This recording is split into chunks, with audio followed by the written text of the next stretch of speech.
the class now. Yesterday we were discussing about what God is teaching us on agriculture.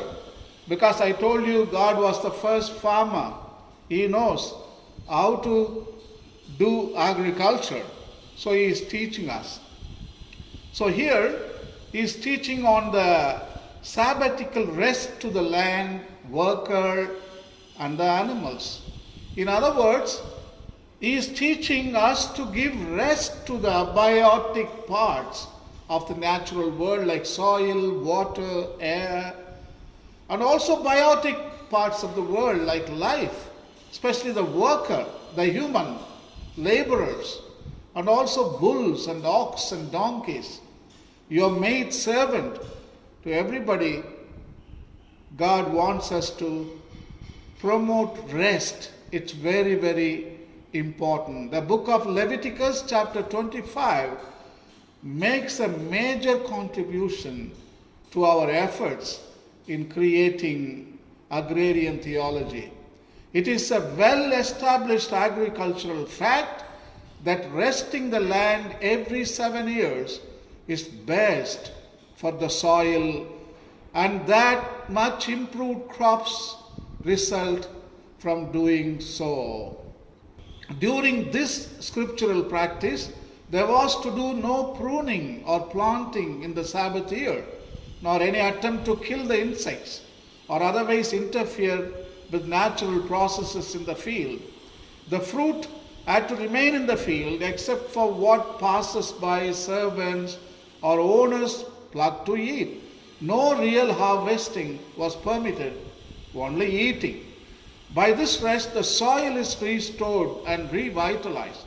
By allowing the field to go to weeds, the weeds of the field are given the opportunity to bring to the topsoil minerals from below and to revitalize the soil. The vines and trees are given the free growth, unpruned, and again renew their vitality. The fruits which fall and rot again contribute to the soil. The value of the Sabbath in regenerating the soil is very great. This biblical practice also greatly reduces the need for pesticides and herbicides. Government has the duty of protecting the public and their property instead of taxing them and confiscating their possessions. The land ultimately belongs to God. It is never to permanently change hands, and in the year of Jubilee, it is to return to the family of the original occupants, with the exception of houses or lands within city limits. The year of Jubilee is also a year of family reunions, in which every man is to return to his family on the homestead. During each Jubilee year, each of us should be reminded of our own atonement or release from our debts owed to God. Thus, we should also forgive those whom we have anything against. Jesus Christ proves his expertise on soil science when he describes the following text from the Gospel of St. Matthew. You can read in Gospel of Matthew chapter 13, and many times you have read it, so I don't have to repeat the text on the soil.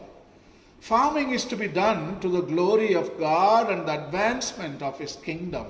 As the Christian agriculturalist enters his field, he recognizes that the land belongs to God. The farmer in his field is a steward and has come to worship. The prayer he utters is, Lord, how can I honor you today in this land? How can I make this land more beautiful? How can I enrich the land for a legacy for the next generation? This is a quote from Masanobu Fukuoka, The One Straw Revolution. That book you need to buy immediately. If nature is left to itself, fertility increases. Organic remains of plants and animals accumulate and are decomposed on the surface by bacteria and fungi. With the movement of rainwater, the nutrients are taken deep into the soil to become food for microorganisms, earthworms, and other small animals. Plant roots reach to the lower soil strata and draw the nutrients back up to the surface. So we have finished the first phase of our discussion on the agrarian theology and agrarian revolution. Now we have come to the second phase, which is called the golden age of food security. Here is the explanation what food security is all about. Food security means that all people at all times have physical and economic access to adequate amounts of nutritious, safe, and culturally appropriate foods, which are produced in an environmentally sustainable and socially just manner, and that people are able to make informed decisions about their food choices. Food security also means that the people who produce our food are able to earn a decent living wage growing, catching, producing, processing, transporting, retailing, and serving food. At the core of food security is access to healthy food and optimal nutrition for all. Food access is closely linked to food supply. So food security is dependent on a healthy and sustainable food system. The food system includes the production, processing, distribution, marketing, acquisition, and consumption of food. Masanobu Fukuoka writes as follows: people should relate to nature as birds do. Birds don't run around carefully preparing fields, planting seeds, and harvesting food. They don't create anything. They just receive what is there for them with a humble and grateful heart. That is how you should approach food. You don't have to really work hard for food. No. Just you receive. Nature is ready to give you whatever you want. If you allow nature, if you trust nature, it will give you. That's it. Jesus admits that fact when he says, look at the birds of the air, for they neither sow nor reap nor gather into barns, yet your heavenly Father feeds them. Are you not of more value? Matthew 6:26. Vegetarianism should be considered as the best form of food security. In the book of Daniel we read that Daniel and his companions, they are asking for vegetarian diet. They were fed pigs, they were fed wine, etc., etc. Give us nothing but vegetables to eat and water to drink. At the end of the 10 days, they looked healthier and better nourished than any of the young men who ate the royal food. So the God took away their choice food and the wine they were to drink and gave them vegetables instead. To these four young men, God gave knowledge and understanding of all kinds of literature and learning.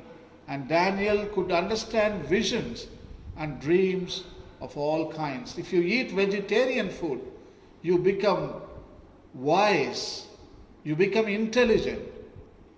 You can have the access to knowledge, even visions and dreams. Occult knowledge also you can acquire if you eat vegetarian food. Look at the Brahmins of India. Smartest people, they eat only vegetarian food. But we eat so much of meat that mars our brain, blocks our brain, it blocks our reasoning. and it leads us to violence, greed, selfishness. Next. 2016 was declared as International Year of Pulses. This is the best food I recommend to all the Salesian brothers. Eat this. You shall live longer, healthier, wiser. So we are going into new, bold cultural revolution. That is what Pope Francis is calling in the paragraph number 114 of Laudato Si. In the 1990s, specific examples of sustainable agriculture began to be collated and disseminated. Sustainable farming makes the best use of nature's goods and services while not damaging the environment. It does this by integrating natural processes such as nutrient cycling, nitrogen fixation, soil regeneration, and natural enemies of pests into food production processes. It minimizes the use of non-renewable inputs that damage the environment or harm the health of farmers and consumers. That is what sustainable farming is all about. Laudato Si, in his encyclical, Pope Francis calls out for a bold cultural revolution in the paragraph number 114 to counteract two revolutions that may have destroyed our planet. One was Industrial Revolution in the 18th century and the other Green Revolution, which started in 1960s. The new Green Revolution includes some of the astonishing methods that could steer our path towards sustainable agriculture. The following are some of the initiatives that come under sustainable agriculture: permaculture, horticulture, polyculture, even GM technology, seed selection, aquaculture, and animal husbandry. This new bold green revolution is still to make a breakthrough. However, in the minds of many policymakers and agricultural advisors who cling to the belief that the industrial farming and its chemical route is the best way forward, many countries, sustainable agriculture remains a sleeping partner. These initiatives show that significant improvements in agricultural production and food security can be achieved through the use of regenerative technologies and the full participation of farmers in the process of planning, research, and extension. In many of the initiatives analyzed, crop yields have more than doubled compared with the period before the adoption of sustainable agriculture. Actually, organic farming produces really good crops, especially pulses. For non-irrigated crop like pulses, yields typically increase by 50 to 100% and by even more in some cases. Some 60 cover crop species have been tested with farmers, including leguminous plants such as velvet bean, jack bean, lab, cowpeas, vetches, and crotallarias. Pope Francis foresees the sustainability in the future agriculture. That is Laudato Si 180. We already read it for you, so you can read it because I don't have time. All these efforts can push new agricultural revolution to new heights to witness a golden age of food security that is unfolding in front of our eyes. Let's look at some of them in detail. Masanobu Fukuoka quote, "When it is understood that one loses joy and happiness in the attempt to possess them, the essence of natural farming will be realized. The ultimate goal of farming is not the growing of crops, but the cultivation and perfection of human beings." All right, permanent agriculture or permaculture. The word permaculture was coined by Australian Bill Mollison in the late 1970s. At its most basic, the word is an abbreviation of permanent agriculture. Mollison defines permaculture as follows.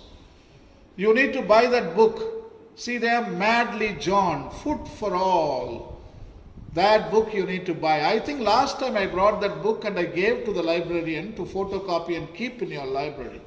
Why don't you go and check whether that book is available there? Food for All by Madly John. Very important. If you don't have it, you place an order immediately.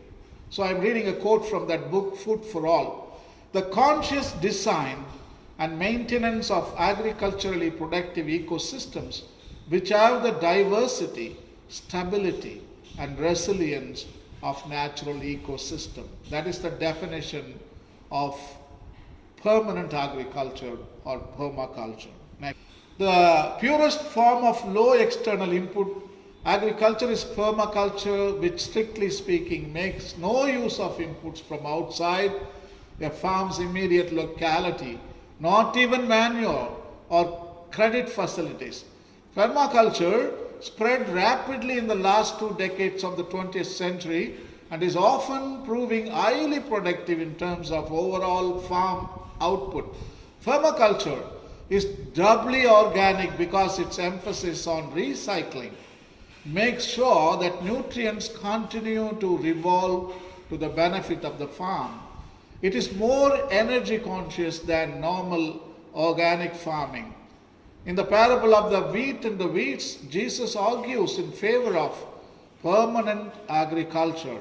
You can read it later on in Matthew chapter 13. While permaculture systems vary, they usually involve the careful mix of trees and crops to obtain maximum yields, the use of mulches, the integration of livestock and crops, and the use of green manure or green cover plants to protect soil and build up soil fertility. Tree crops are used for fodder as well as for controlling soil erosion.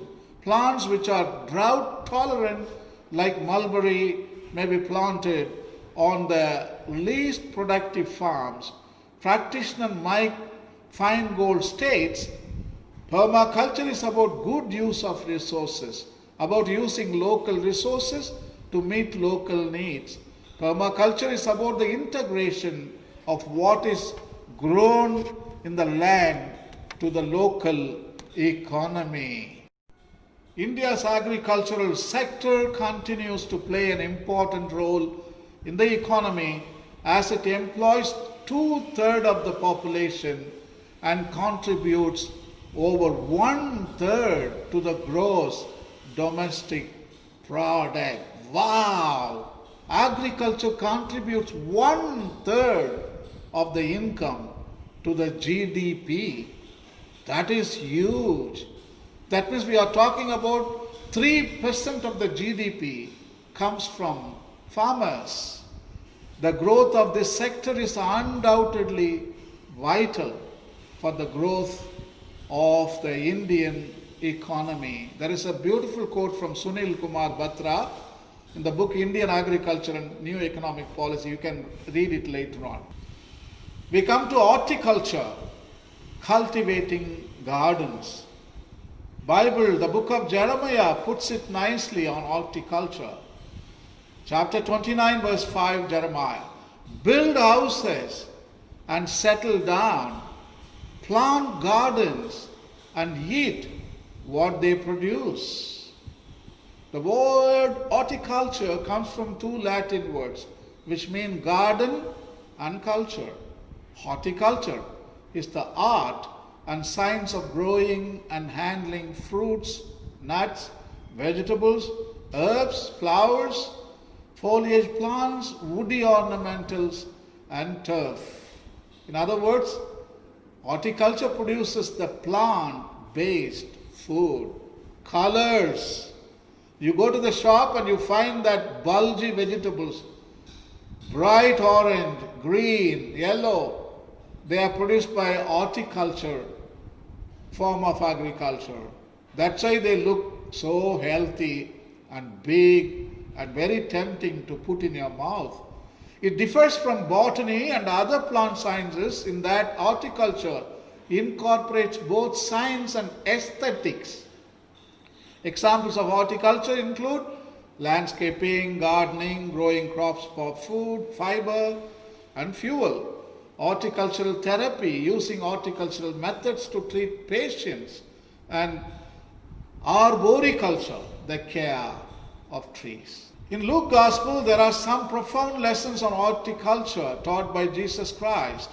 That is Luke chapter 13.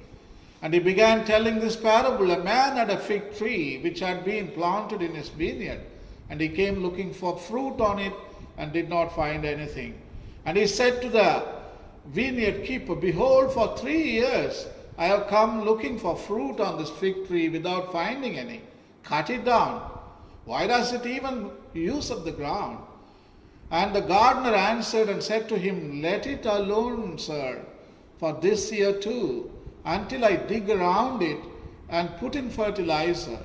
Then, if it bears after that, it will be all right. But if it doesn't, then you can cut it down." It's a beautiful text for our promotion of horticultural practices. This text we can be used and we can be teaching to our parishioners, especially farmers, when they practice gardening. So we come to polyculture, intercropping versus monocropping. Intercropping, also known as mixed cropping, diversified agriculture or polyculture, as opposed to monoculture, has a long and successful history.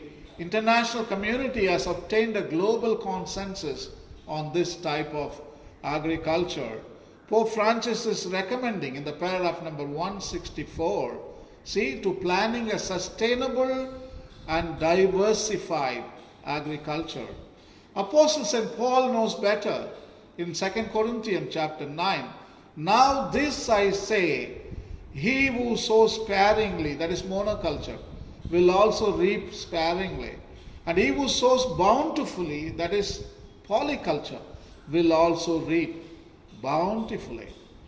Resource poor farmers down the centuries have evolved intercropping systems to produce the food they needed.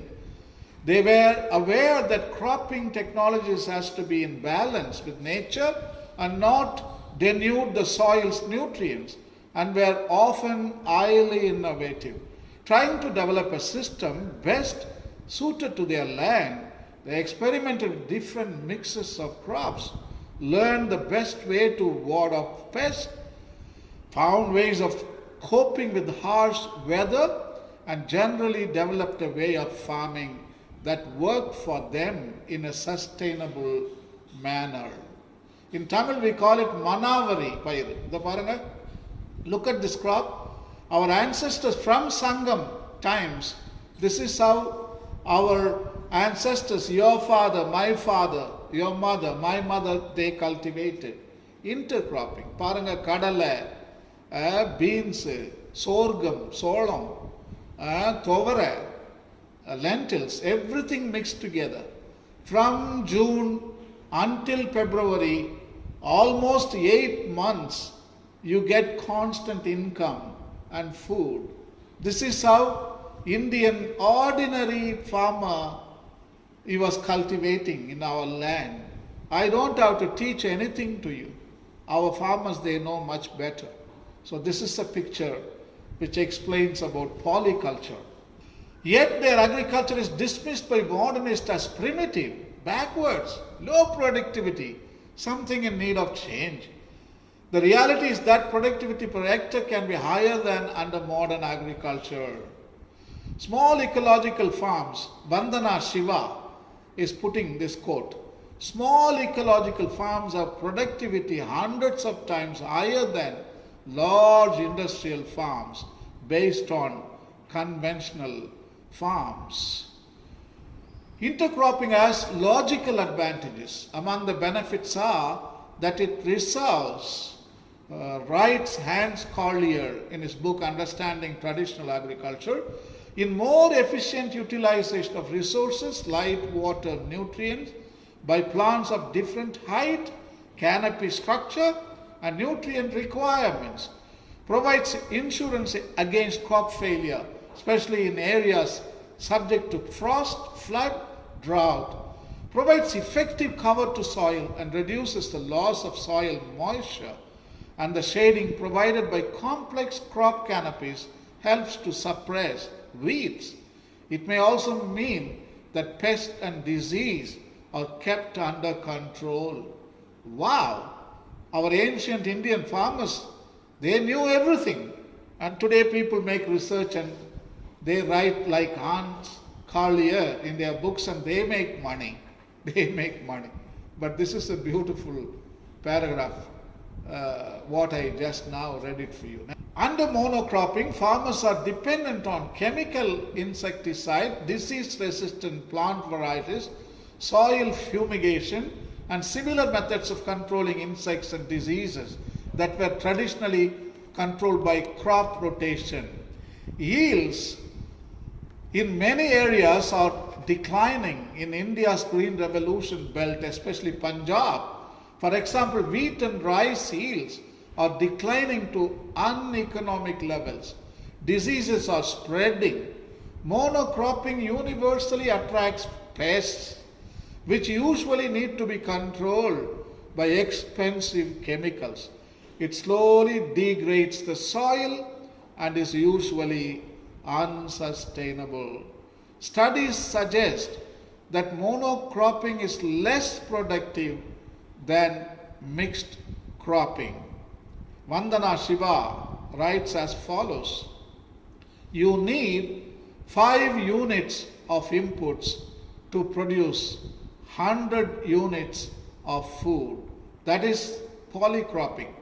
You have only low input but high output. That's a productivity of 20%. But for monoculture, you need 300 units of input to produce 100 units of food. That's a productivity as low as 0.33%. The effects of monocropping as they go over the last 100 years, around 3/4 of the world's known plant species have been lost. Ecosystems were destroyed. There were 30,000 varieties of rice growing in India at the start of the 20th century. Today, around 3/4 of India's rice crops comes from only 10 varieties. According to the Global Biodiversity Assessment of the United Nations Environment Programme, 5 to 20% of plant species are threatened with extinction in the foreseeable future unless present trends are reversed. Now we have come to another subheading called genetically modified technology. I call it a food paranoia. There is a lot of paranoia over the GM foods. Virtually all food has been modified. Pro-GM scientists claim that genetic engineering is nothing more than a progression on plant breeding. Even in biblical times, there were practices of genetically modified ways like breeding and interbreeding of animals and even food gathering. We read in Isaiah chapter 17, it will be even like the reaper gathering the standing grain as his arm harvests the ears, or it will be like one gleaning ears of grain in the valley of Rephaim. First, in conventional breeding, we do the following: cross-pollination, hybridization. All these are achieved in few days, and it's all about good mutations.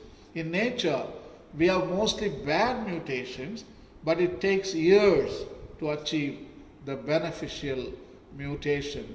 So next, I don't want to discuss lot of scientific data here. You don't understand, even I don't understand much. So I'm not going to discuss about mutagenesis, RNA interference technology. This all genetically modified technology is using all this scientific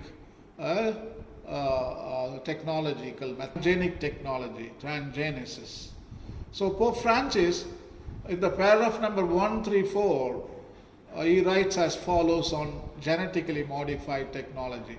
Although no conclusive proof exists that genetically modified cereals may be harmful to human beings. Actually, he talks, there is no conclusion. Many people say genetically modified food is bad for your health, but Pope is telling, no, that is not true. There is no conclusive report on that. In Romans chapter 11, we read as follows. But if some of the branches were broken off, and you, being a wild olive, were grafted in among them and became partaker with them of the rich root of the olive tree, do not be arrogant towards the branches. But if you are arrogant, remember that it is not you who supports the root, but the root supports you. You will say then, branches were broken off so that I might be grafted in. So this biblical passage gives you about grafting, about gene changes, splicing, that kind of stuff.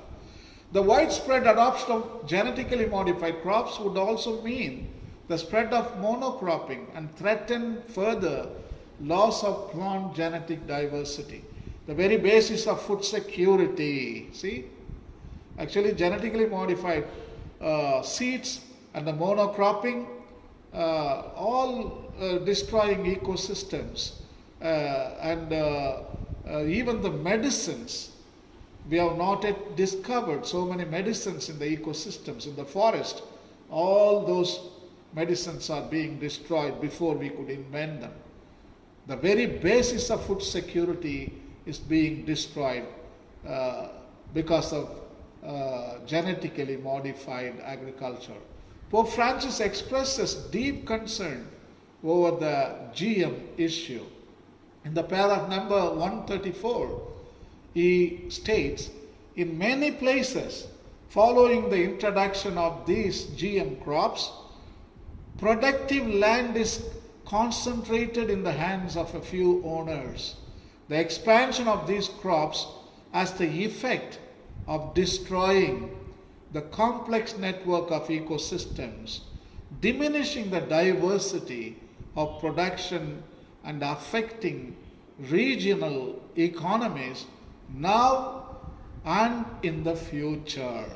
In the theory, GM technology could make a contribution in helping to develop crops that, for example, have resistance to drought, heat, and cold, and which are virus resistant. To have a future, GM technology would have to prove that it is safe for people and the environment, that higher yields of food crops would result and hungry people benefit, and that it could be controlled also by small-scale farmers rather than by large corporations. Book of Proverbs, chapter 30, give me neither poverty nor riches, but give me only my daily bread. So now we come to another subheading called seed selection. I call it nature's microchip. At the heart of the divine order is the simple seed. Seeds that reproduce life, a common miracle. Genesis chapter 1, 11 to 12 records that on the third day of creation, God said, let the land produce vegetation, seed-bearing plants and trees on the land that bear fruit with seed in it, according to these various kinds. And it was so. We find this divine order also reflected in Genesis chapter 1, verses 29, chapter 2, verse 1. Note the beauty of the passage and the power of the words. From the vast array of the heavens to the miracle of the seed, God created patterns and textures. Order and beauty were spoken into this lively work of art. Plants and trees are seed bearing. They reproduce life after their design, after their own image.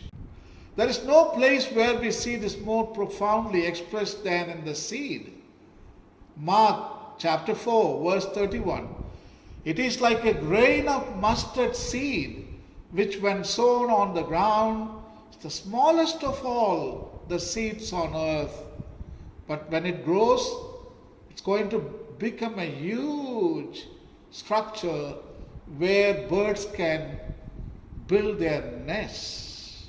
Seeds allow for reproduction, for the expansion of life, for the growing of the garden, for the sending out of culture makers to all the corners of the earth.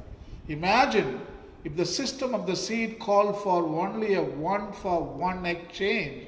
One seed would reproduce just one seed. Death would have been built into the system, but the miracle of the seed produces a bountiful garden.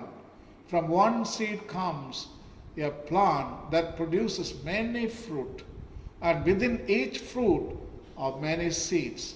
The agriculturalist and horticulturalist have the honor of participating in this miracle. There is a wonderful Kenyan proverb that describes the glory of the seed. You can count the number of seeds in a mango, but you cannot count the number of mangoes in a seed. From one seed can come a virtually unlimited harvest. The kingdom of God is as if a man should scatter seed on the ground. Mark 4. A Kenyan pastor named Joseph captured the wonders of the seed in this intriguing question. What is more powerful, a seed or a bullet? The profound answer, a seed. Why, you ask? Because a bullet can kill one person. A single seed can produce food for 1 million people. Pastor Joseph concluded, man created the bullet. Who created the seed? God. Aha! The wisdom of Africa. You can't beat it. The wisdom of India. Aha! You can't beat it. Okay, take a break.